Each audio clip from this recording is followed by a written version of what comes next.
Come closer. Come closer. Come into this. Come into this. You are quite the beauty. If no one has ever told you that before, know that. Right now, you are quite the beauty. There is joy in how your mouths dance with your teeth. Your smiles are simply signs of how sacred your life actually is, so step into it. Come closer. Know that whatever God might be, He asked the world around Him to help Him make something of worth. He woke from dreaming, scraped the soil from spaces stuck somewhere inside Himself. He made you when He was happy. You make that Lord happy. Come into this. Come closer. Know that something softer than us, but just as holy, planted pieces of itself into our feet that we might one day dance our way back. Know that you are almost home. Come just a little bit closer.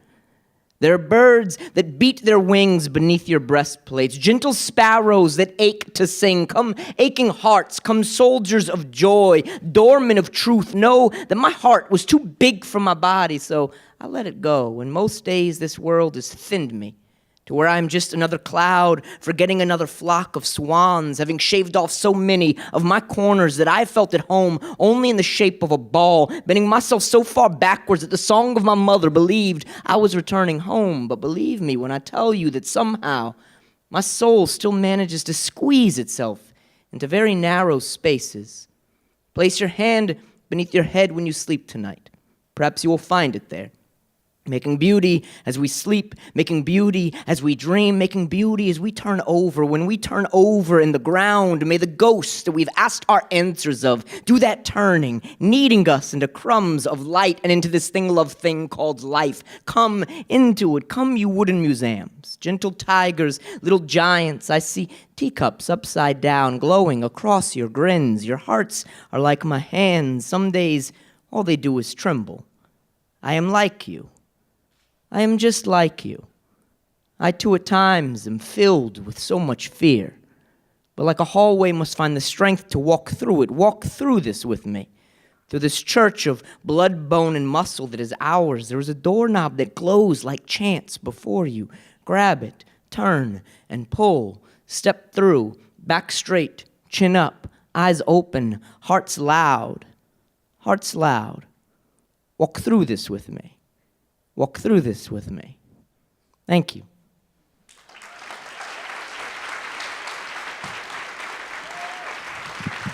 Many moons ago, there was a love poem that I had written, the very first love poem that I wrote, and it was for this friend of mine.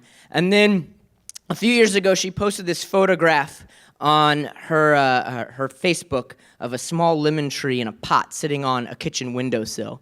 And it had this caption that read, "See the lemon tree I grew from a seed. See how big it's gotten." And I thought, what a strange and sweet and stupid sentiment that is. And it prompted me to write poems.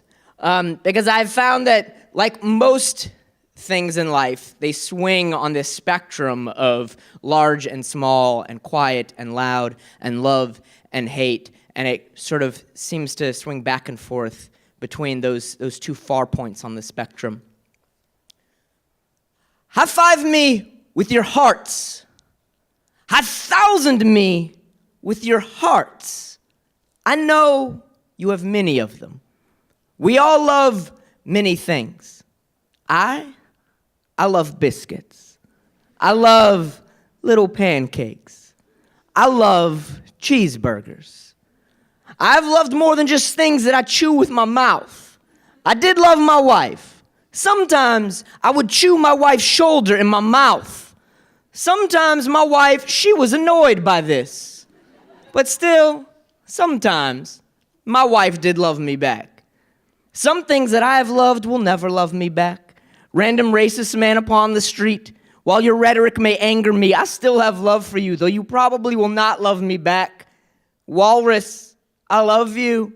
Though were I to be around you, you would probably gore me with your tusks. Perhaps this is not a good example, as the wild unknowing of wild creatures is not necessarily the same as not loving something back. Perhaps also because I actually do not love the walrus, but simply mention him here because there's a small figurine of a walrus on the coffee table as I write this poem. However, I do love the elephant.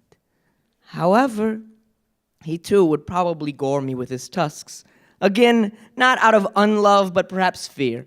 I do not love fear, but I respect him, in that he loves me, testing how well I carry the sword of my intent through the land of the midnight farm. The land of the midnight farm, it is a strange and scary place. There are perhaps serial killers and or possums lurking in its darkness. The serial killer may love me, but in no way I wish to be loved. Their love may involve the removal of my skin and the wearing of it out to the club. The possum may love me, but I do not love the possum. In fact, I hate the possum solely because of how ugly I find the possum to be. Yes, I realize this is a shallow reason to dislike something, so I'm trying, possum. I'm trying to not love you so much. Instead, possibly just be ambivalent to your existence. But oh, I want to hate you like I hate the thought of bee stings, black people, and beans.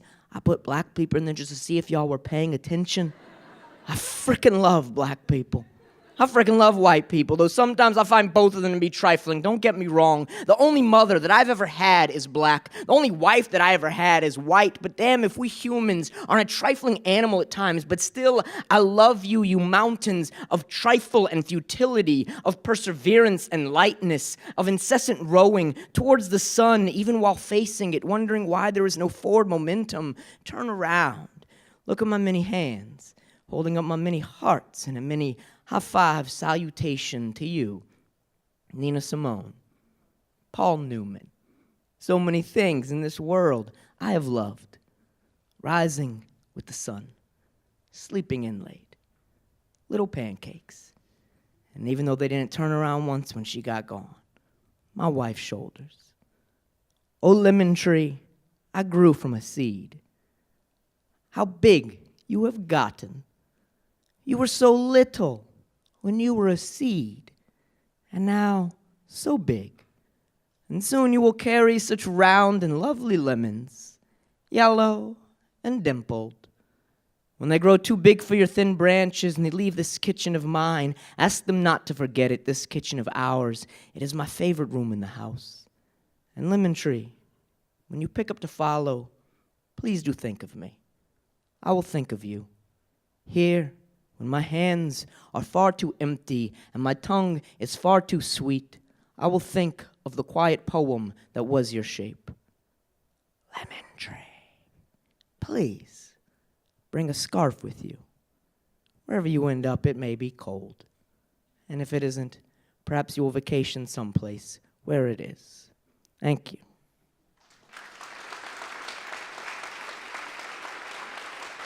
Thank y'all so much for listening to my poems. Thank y'all so much, Elevating Summit, for having me share some work. I have one more poem for you guys, and then on with the rest of the afternoon's festivities. This is for the fat girls. This is for the little brothers. This is for the schoolyard wimps and for the childhood bullies that tormented them. For the former prom queens, and for the milk crate ball players, for the nighttime cereal eaters, and for the retired, elderly Walmart store front door greeters. Shake the dust. This is for the benches and the people sitting upon them, for the bus drivers driving a million broken hymns, for the men who have to hold down 3 jobs simply to hold up their children, for the nighttime schoolers, and for the midnight bike riders trying to fly. Shake the dust.